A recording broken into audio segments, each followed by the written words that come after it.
غلام یسوع مسیح کے زندہ بابرکتہ جلالی نام میں آپ سب کو اسلام۔ میرا نام ڈاکٹر تحسین گل خان ہے۔ آج ہم حلیمی کے بارے میں سیکھیں گے۔ حلیمی کیا ہے؟ فروتنی کیا ہے؟ ہیوملٹی کیا ہے؟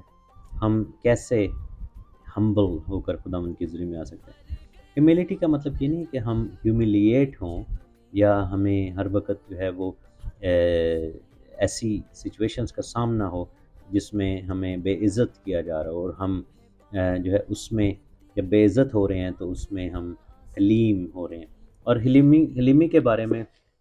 متی کی انجیل میں اس کے 5ویں باب میں لکھا ہوا ہے، بی ایٹیٹیوڈز جو ہیں یا مبارک بادیاں، لکھا ہے کہ مبارک ہیں وہ جو حلیم ہیں کیونکہ وہ زمین کے وارث ہوں گے۔ اور حلیم بیسیکلی جو ہے وہ ایک ڈش بھی ہے جس کو ہم کھاتے ہیں، اور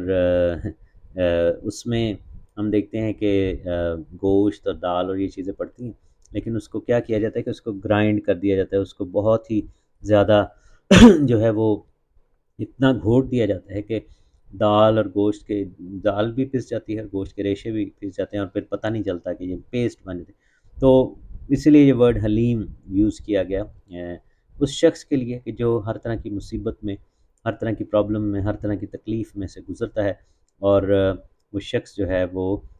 تجربات سے سیکھتا ہے۔ لکھا ہے کہ وہ زمین کے وارث ہوں گے۔ زمین کے وارث سے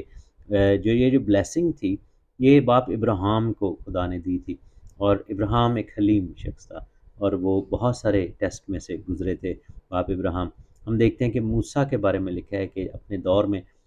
گنتی 12ویں باب میں میرے ساتھ آپ دیکھ سکتے ہیں کہ موسیٰ تمام روئے زمین میں سب سے زیادہ جو ہے وہ حلیم تھا۔ لکھا ہے کہ 12واں باب گنتی کی کتاب اور اس کی 3 آیت، موسیٰ تو روئے زمین کے سب آدمیوں سے زیادہ حلیم تھا۔ پھر ہم دیکھتے ہیں کہ یسوع مسیح جب شاہانہ داخلہ ہوتا ہے اور یسوع مسیح گدھے پر بیٹھ کر آ رہے ہیں، تو اس کے بارے میں جو پروفیسی تھی زکریا کی کتاب اور اس کی 9ویں آیت میں لکھا ہوا ہے، 9ویں باب کی 9ویں آیت میں لکھا ہے کہ اے بنت سیون نہایت شادمان ہو، اے دختر یروشلم خوب للکار، کیونکہ دیکھ تیرا بادشاہ تیرے پاس آتا ہے، وہ صادق ہے اور نجات اس کے ہاتھ میں۔ اور لکھا ہے کہ وہ حلیم ہے، وہ حلیمی کے اندر آ رہا ہے۔ اور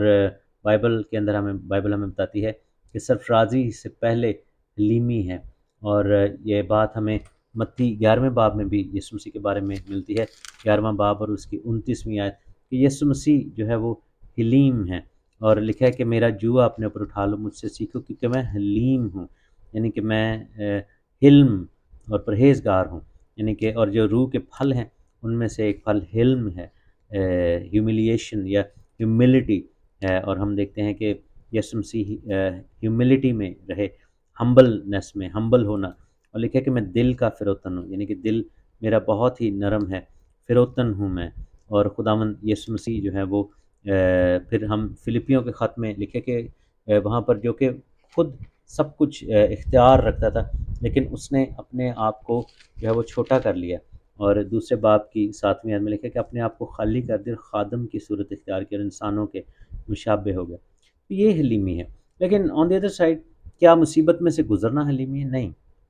حلیمی وہ نہیں ہے۔ کیا جو ہے وہ ہر وقت جو منہ لٹکا کے بیٹھنا یا ہر وقت یہ سوچنا ہے کہ جی میں دکھی ہوں، پریشان ہوں، یہ حلیمی ہے؟ کیا اگر کوئی آگے سے آپ کو ہیلو کرے اور آپ کو کہے کہ جی، اور آپ آگے سے بس ایسے ایسے کریں اور کہیں کہ نہیں thank you God bless you, اور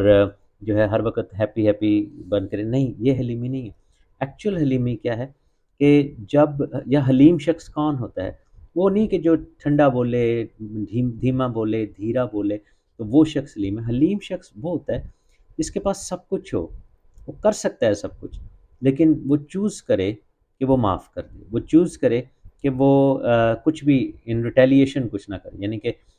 اگر کوئی آپ کے خلاف کوئی چیز کہی گئی ہو، سنی گئی ہو، بولی گئی ہو، اور وہ ایک کانشیس ڈیسیجن لے کہ نہیں، مجھے اس کو لیٹ گو کرنا ہے، اور وہ اپنے اوپر جو ہے وہ کہہ لیں کہ قابو پا چکا ہو، ماسٹر اپنے آپ کو کر چکا ہو، حلیمی وہ ہے، اس کو حلیم کہا جاتا ہے۔ اور ہم دیکھتے ہیں کہ یسوع مسیح کے بارے میں لکھا ہے کہ انہوں نے کہا جب پطرس نے تلوار نکال لی تھی اور سردار کاہن کا جو نوکر تھا اس کا کان اڑا دیا تھا، ملخص کا، تو ہم دیکھتے ہیں کہ یسوع نے کہا کہ تلوار اپنے میان میں رکھ لے، اور اس نے کہا کہ اگر میں چاہوں تو یہاں پر 12 تمن فرشتے یعنی کہ 12 لیجنز آ سکتے ہیں، اور ایک لیجن میں 6000 ہوتے تھے، تو یعنی کہ 72,000 اینجلز ایک دم آ سکتے ہیں ایک چھوٹی سی حکم کے تحت۔ اور ایک اینجل نے آپ دیکھیں کہ داؤد بادشاہ کے دور میں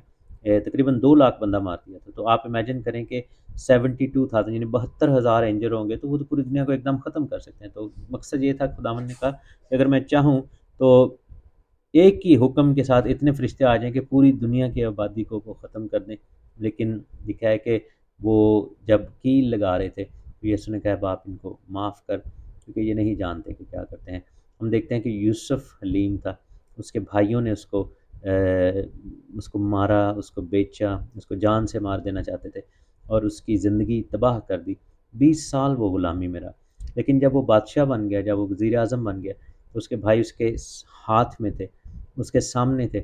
اور وہ چاہتا تو ان کو الٹا لٹکا دیتا، ان کو مار دیتا، ان سے اپنا بدلہ لیتا، لیکن اس قوت میں، اس اختیار میں اس نے کچھ بھی نہیں کیا، اور اس نے ان کو معاف کیا، گلے لگایا اور اپنی برکت ان کے ساتھ شیئر کی۔ داؤد بادشاہ کے ہاتھ میں ساؤل آ چکا تھا، اور وہ حالانکہ ساؤل اس کو مارنا چاہ رہا تھا اور وہ آگے آگے لگایا ہوا تھا اور اپنے گھر سے بھاگا ہوا تھا، داؤد اپنی جان بچا رہا تھا، لیکن اس دن اس نے فیصلہ کیا کہ ہر چند کے یہ موقع خدا نے میرے ہاتھ میں دے دیا ہے، لیکن میں آج اس کو معاف کرتا ہوں، میں چوز کرتا ہوں کہ میں اس کے خلاف کچھ نہیں کروں گا۔ تو میرے عزیزو، آپ کی زندگی میں ایسے بہت سارے واقعات آئے ہوں گے جس میں لوگوں نے آپ کے ساتھ بڑی بڑی زیادتیاں کی ہیں۔ یہ ضروری نہیں ہے کہ آپ ان کے ساتھ دوبارہ رہنا شروع کر دیں یا ان کے ساتھ پھر سے، دیکھیں بعض اوقات کچھ ایسے چیزیں ہوتی ہیں انسان کی لائف میں کہ بڑا ناگزیر ہو جاتا ہے اور آپ نہیں کر پاتے اس چیز کو، کہہ لیں کہ دوبارہ پہلے جیسا، لیکن معاف کرنا اور بدلہ نہ لینا اور برکت چاہنا ان ریٹرن، اور ریٹیلیٹ نہ کرنا جو ہے، ڈو ناٹ ریٹیلیٹ، تو انتقام نہ لینا، یہ حلیمی کا نشان ہے، یہ آپ کے اختیار میں ہوتا ہے، اور خدا ہم آپ کے دل کو اس سے بھر دینا چاہتا ہے۔ موسیٰ نبی کے بارے میں لکھے کہ بہت دفعہ موسیٰ کو بہت مشکلات کا سامنا کرنا پڑا، لیکن انہوں نے حلیمی کا ثبوت دیا، اور جتنے حلیم ہوں گے ہم، اتنا ہی ہم ترقی کریں گے، اتنا ہی ہم اوپر کی طرف جائیں گے اور خدا ہمیں برکت دے گا۔ خداوند آپ کے ساتھ ہو، ایک دوسرے کے لیے دعا کرتے رہیں، ایک دوسرے کے لیے برکت چاہتے رہیں، اور کبھی کسی کے ساتھ زیادتی نہ کریں، کبھی کسی کے لیے برا نہ چاہیں، اور اگر کوئی برا کرے بھی تو وہ سب کچھ خداوند کے ہاتھ میں دے دیں۔ خداوند سے کہیں کہ خداوند تو ہی ڈیل کر، اور لکھا ہے کہ اپنا جوا، اپنا بوجھ خداوند کے پاس لے آؤ، اور کیونکہ اس کو تمہاری فکر ہے، اور ہم جب یہ ڈیسیجن لے لیں گے تو پھر ہم مصیبت کم ہو جائے گی، اور ہم پریشانی دکھ تکلیف میں نہیں بلکہ خوشی شادمانی میں ہوں گے۔ خداوند آپ کی مشکلات کو آسان کرے، اور اگر کسی بھی مشکل کا آپ شکار ہیں، آپ کے لیے دعا گو ہوں، خداوند اس مشکل کو دور کرے۔ خداوند آپ کے ساتھ، آمین۔ God bless you.